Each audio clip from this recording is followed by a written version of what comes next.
Hi guys, my name is Maxwell Wasika, and of course today we're going to speak about the new sport in town called pickleball. And to help us understand about the intricacies of the sport is the ambassador for the sport coming from Japan, Daniel Mo. Daniel Mo, good to speak to you. Karibu Kenya. Asante sana, thank you. It's great to be here. What is pickleball? Pickleball is, new, like you said, new sport in Kenya. It's been around in the US for a long time. It's very popular there.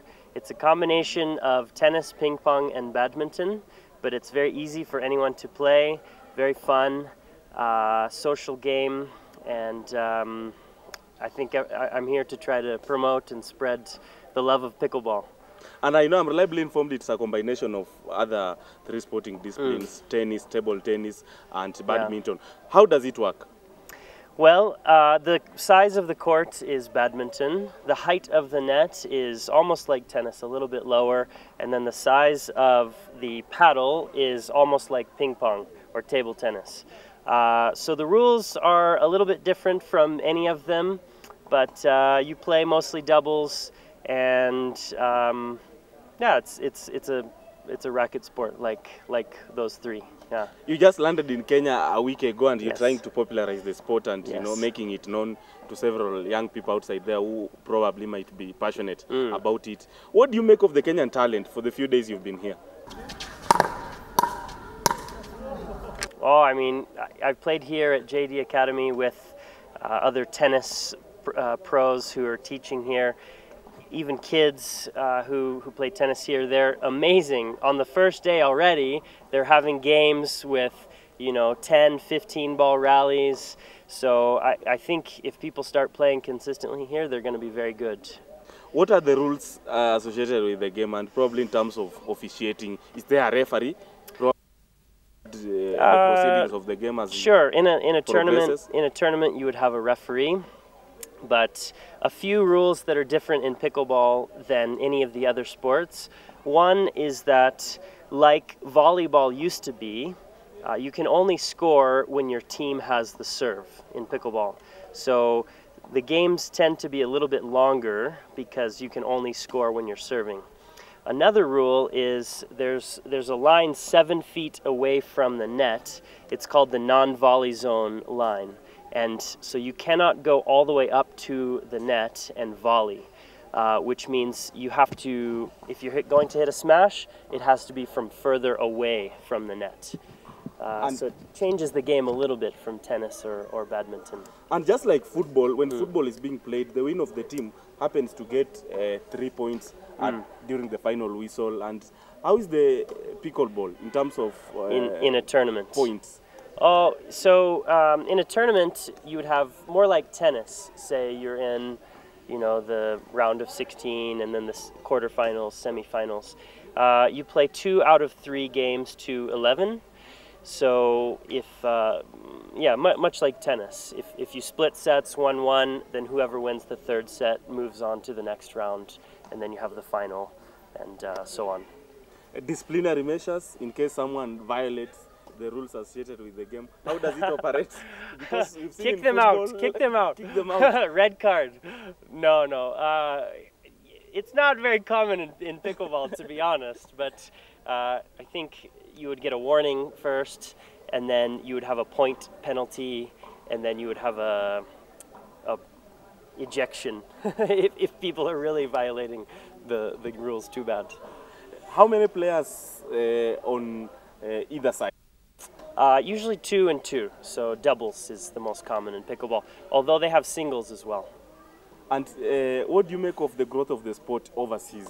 I know coming to Kenya and having been in Japan for quite a while, the sport might have gained inroads beyond our borders. What do you make of its popularity on international stage? I mean, it's crazy how quickly it's picking up popularity. Of course, the US is by far the biggest market right now. It has about 2.5 million players, but there are probably 25 to 30 countries that are playing pickleball right now to different degrees. In Japan, we started 4 years ago. We have about 10 different clubs around the country playing, and every year we're seeing that it's growing a lot. So it's exciting to be a part of a sport that's growing so quickly. And I know you are trying to secure inroads as far as African continent is concerned. And why Kenya a priority amongst all the nations in Africa? Over 50 of them. Sure. Yeah. To be honest, I used to live in Kenya for 2 years. Yes. So for me to start in Kenya was the easiest place to find an inroad. But personally, I love Kenya. I want it to grow here. I want to come back here. So it's kind of an excuse for me to travel back to Kenya. But we hope that Kenya can be the base, and then we can spread it to the rest of Africa eventually. Personally, did you play the sport? And how far did you go? I've played for about 5 years, and I've won.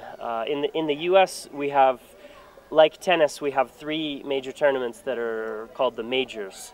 U.S. Nationals, the U.S. and the Tournament of Champions.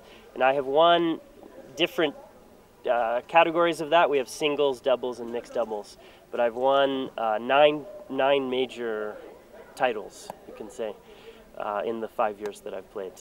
Apart from Kenya in Africa, where else do you seek to go and market the game? Before this, I was in India, Singapore, and Thailand. I was coaching, trying to promote the game,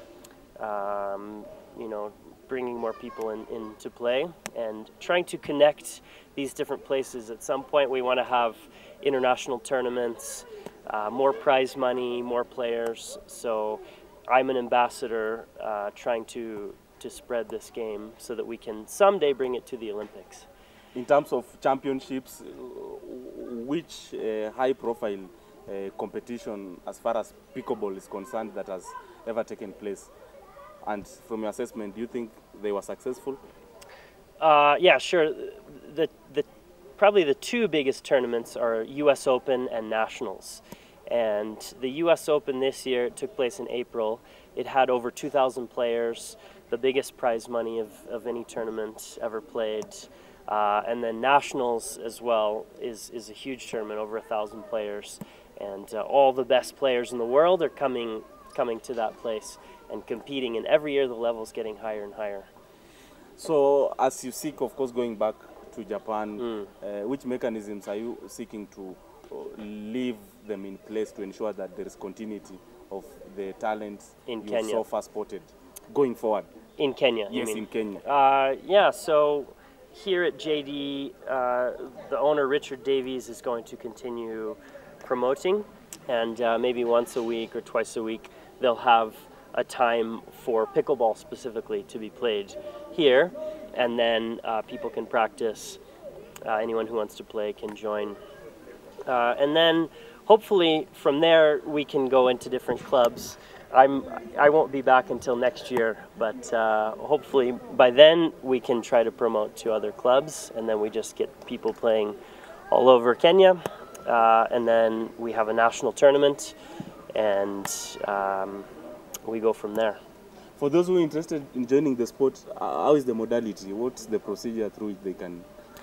Just come to JD Tennis Academy and inquire about playing. They have a Facebook page as well, so you can check out the times.